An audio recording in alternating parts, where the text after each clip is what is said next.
What would you do if the person you trusted most betrayed you in the worst possible way? Would you stay or would you leave everything behind to start over? My name is Bumi and I made a choice that shocked everyone. I sold my husband's house without his consent and moved to the United States with our children. This is my story, one of love, sacrifice, betrayal, and redemption. Marriage is built on love and trust. But what happens when the trust shatters? Many women stay, hoping things will get better. Others leave but feel lost.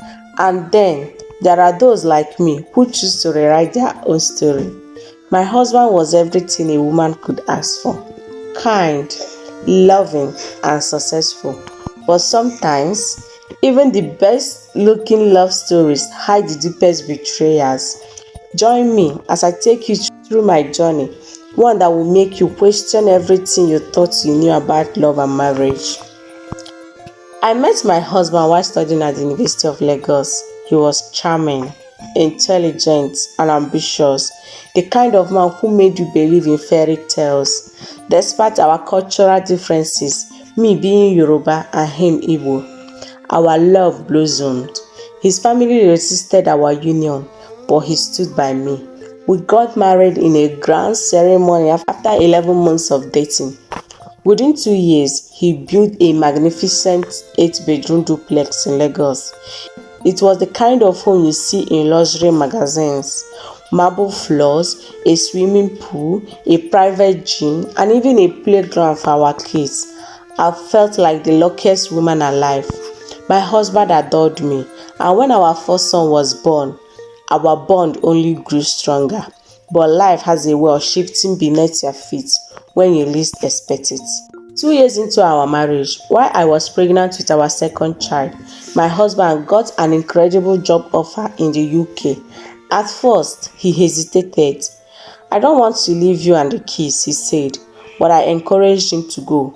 "It's for our future," I reassured him. We planned to move together, but fate had other plans. My sister misplaced my passport, delaying my visa process. By the time it was sorted, my husband was already gone. "Just a few months," he promised. "I'll come back for you." Months turned into years. He was always supportive, calling daily, sending money, and making me feel like I was still part of his life. He visited every 2 years, and when he was home, it was as if nothing had changed. But something inside me felt different. I kept waiting for him to bring us over, waiting for the family he promised, waiting for a future that never came. 8 years passed. 8 long years of waiting. He always had an excuse. "I don't want us living in a rented apartment when we already have a beautiful home in Lagos." Then one day, while organizing documents in our home, I found something. A legal paper tied to a property in the UK. My heart raced with excitement. He finally bought a house for us. But as I dug deeper, reality crashed down on me. The property wasn't for us. It wasn't just his. It belonged to another woman. A woman who had been living with him for years. A woman who had given him 2 children.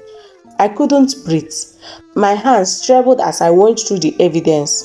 Bank statements, utility bills, even photos of them together.